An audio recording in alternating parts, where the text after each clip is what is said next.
नमस्कार, राष्ट्रीय समाचार में मैं अनुपम शर्मा। आप देख रहे हैं हमारा खास कार्यक्रम सत्ता की चाल, जनता का सवाल। आज की हमारी रिपोर्ट में हम बताएंगे कैसे 2024 की बहस ने 2025 के चुनाव का नक्शा बदल दिया और क्यों हर वोट अब महत्व का प्रश्न बन गया है। 2024 का चुनाव सिर्फ एक चुनाव नहीं रहा, बल्कि विवादों और आरोप प्रत्यारोप का एक अहम बन गया, एक ऐसा बहम सा बन गया जिसने जनता के भरोसे पर प्रश्न उठा दिया। और अब यही बहस महाराष्ट्र की धरती पर उतर आई है।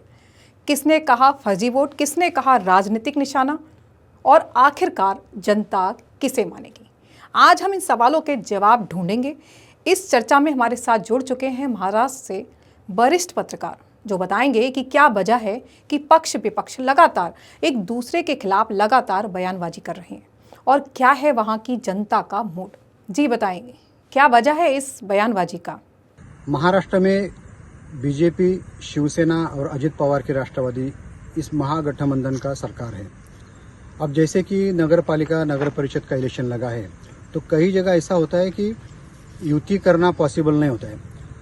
तीनों पार्टी को अपने अपनी स्ट्रेंथ बढ़ानी है, अपना अपना प्रेजेंस बढ़ाना है।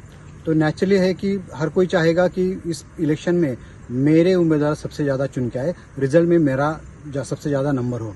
तो हो सकता है कि इस टाइम इस इलेक्शन में तीनों युति ना करे, या फिर कोई दो पार्टी युति करेंगे, तीसरा नहीं रहेगा, ऐसा हो सकता है। लेकिन जबकि महाराष्ट्र में महागठबंधन सरकार है, तो जो भी रिजल्ट आएगा, रिजल्ट आने के बाद ये तीनों पार्टियां साथ में आ सकती हैं। कई बार ऐसा होता है कि किसी एक सिटी में जहां पर बीजेपी का स्ट्रेंथ है, वहां पर शायद शिवसेना नहीं होगा या अजित पवार नहीं होगी, या जहां पर जैसे ठाणे जैसा है कि जहां पर शिवसेना की मतलब शिंदे की स्ट्रेंथ ज़्यादा है, वहां पर अजित पवार की नहीं है। हालांकि भी महापालिका चुनाव नहीं है, नगर पालिका है। लेकिन महाराष्ट्र में हर सिटी में जहां पर हम देखा जाए तो पश्चिम महाराष्ट्र में एनसीपी की ज़्यादा ताकत है, कोंकण में शिवसेना की है और विदर्भ में बीजेपी की है। तो ऐसे में हर कोई पार्टी चाहेगी कि अपने ज़्यादा उम्मीदवार चुन के आए। इसलिए हो सकता है कि ये इलेक्शन में प्री इलेक्शन इनका युति ना हो, लेकिन पोस्ट इलेक्शन के बाद, रिजल्ट के बाद ये तीनों फिर से साथ में आएंगे, क्योंकि ये सरकार में भी साथ में है। उधर विपक्ष ने कहा कि संस्थाएं हथियार बन गई हैं। सरकार ने कहा जनता ने विकास और स्थिरता चुनी है। ये बहस केवल बयानबाजी नहीं थी, इसने लोकतांत्रिक प्रक्रिया पर घना धुआं फैला दिया है। आज के हमारे संवाद की जड़ यही है। क्या 2024 में उठी शंकाएं और आरोप 2025 में महाराष्ट्र के बैठक कमरों में जीवित रह गए हैं? क्या वही पुराने दाग धब्बे चुनावी रणनीति बनकर लौटे हैं? महाराष्ट्र वो राज्य है जहां कभी साथ चले लोग आज आमने सामने हैं। आशीष शेलार और उद्धव ठाकरे के तीखे बयानों ने वहां चुनावी माहौल को और गर्म कर दिया है। शेलार कहते हैं कि यह सिर्फ वोट बैंक की राजनीति है और ठाकरे कहते हैं वोटर लिस्ट में गड़बड़ी है और सच सामने अब आना ही चाहिए। विपक्ष ने कहा कि वोटिंग लिस्ट में लाखों नाम जोड़े जा रहे हैं और 2024 के चुनाव में कई बूथ ऐसे थे जहां एक ही व्यक्ति ने मतदान किया था। दोनों तरफ के शब्द तंज से भरे हैं और शब्दों के बीच जनता की शंका घनी होती जा रही है। 2 दिसंबर की तारीख नजदीक है। अब हर बयान का असर मतदान तक जाएगा। इस पूरी जंग की आत्महत्या है वोटर लिस्ट। विपक्ष ने 2024 में कहा लाखों फर्जी नाम हैं। अब वही आरोप महाराष्ट्र तक पहुंचे हैं। भाजपा कहती है ये आरोप राजनीतिक बहाना है। चुनाव आयोग कहता है उजागर किया जाएगा और सूची साफ होगी। लेकिन सवाल यही है, जब मतदाता सूची पर सार्वजनिक भरोसा डगमगा जाए तो चुनाव की वैधता पर फिर शक कैसे नहीं होगा? आज हम सुनेंगे कि किन किन इलाकों में ये सवाल उठे और किसने क्या मांगा। चंद्रशेखर बावनफुले ने कहा कि वोटिंग लिस्ट तब गलत नहीं थी जब आपके 21 सांसद चुनकर आए, तब नहीं कहा कि वोटिंग लिस्ट गलत है। विपक्ष लगातार हर डर से फेक नैरेटिव फैलाती आई है।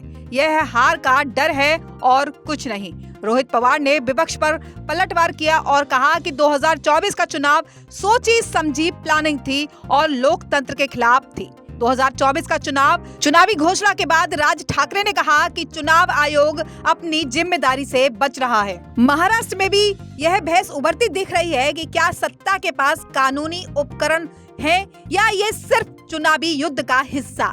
नागरिक, वकील और राजनीतिक विश्लेषक आज ये पूछ रहे हैं कि संस्थाएं निष्पक्ष हैं या नहीं। मीडिया की भूमिका पर भी 2024 से बहस चली थी। कौन कवरेज पाता है, किसकी आवाज दबती है, महाराज में यही नैरेटिव अब स्थानीय स्तर पर फैल रहा है। रैलियों से पोस्ट तक हर संदेश की ताकत चुनाव परिणाम बदल सकती है। जब सूचना ही लड़ाई का हथियार बन जाए तो जनता की समझ पर प्रश्न उठते हैं। तो दूसरी तरफ महाराष्ट्र की सियासत में उवाल है। 1 नवंबर को मुंबई की सड़कों पर महाविकास आघाड़ी और महाराष्ट्र नवनिर्माण सेना ने एक साथ उतरकर कहा कि ये कोई साधारण विरोध नहीं, ये था सत्याचा मोर्चा, सच्चाई के लिए मार्च। वो सच्चाई जो विपक्ष के मुताबिक मतदाता सूची में गुम हो गई है। उद्धव ठाकरे, राज ठाकरे, शरद पवार सभी ने एक ही सवाल उठाया, आखिर इतनी गड़बड़ी कैसे? कौन जोड़ रहा है फर्जी नाम और किसके इशारे पर?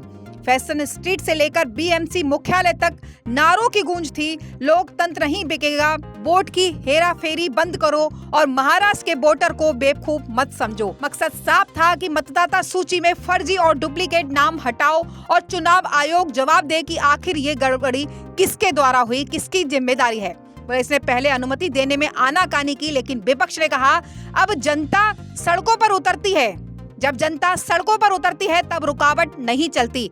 राज ठाकरे ने तीखा तंज कसा, अगर वोटर लिस्ट साफ नहीं हुई तो ये चुनाव जनता का नहीं सिस्टम का होगा। और उद्धव ठाकरे ने मंच से कहा, हम डरने वाले नहीं, ये मोर्चे सिर्फ विरोध नहीं, जनता के विश्वास की लड़ाई है। सवाल सीधा है, क्या सत्याचा मोर्चा सच में सच्चाई दिखाएगा या ये भी महाराष्ट्र की सियासत में बस एक और राजनीतिक तमाशा बनकर रह जाएगा? 2 दिसंबर के चुनाव से पहले यह मोर्चा विपक्ष की सबसे बड़ी चाल साबित हो सकती है, क्योंकि अब लड़ाई सिर्फ कुर्सी की नहीं, विश्वास की है। महाराष्ट्र के राजनीतिक समीकरण जटिल है। मराठा शक्ति, दलित पृष्ठभूमि, शहरी बनाम ग्रामीण मत और क्षेत्रीय हित। 2024 में यह दिखाया कि गठबंधन बदलते हैं और वोट बैंक मूव कर सकता है। 2025 के चुनाव में यही समीकरण निर्णायक होंगे। आज सत्ता की लड़ाई में केवल भाषण नहीं, जमीन पर संगठन और स्थानीय मुद्दे मायने रखते हैं। क्या 2024 की बहस ने लोकतंत्र को कमजोर किया या हमने उससे कुछ सीख लेकर अधिक पारदर्शिता की मांग तेज कर दी थी? महाराष्ट्र का चुनाव यह बताएगा कि जनता किसे भरोसेमंद समझती है, पिछले आरोपों के साथ रहने वाली पार्टी को या वह जो बदलाव का वादा कर रही है। Bureau report, Maharashtra. असं आहे की निवडणुकांची घोषणा झाली आहे, आम्ही त्या निवडणुकांना सामोरं जाऊ।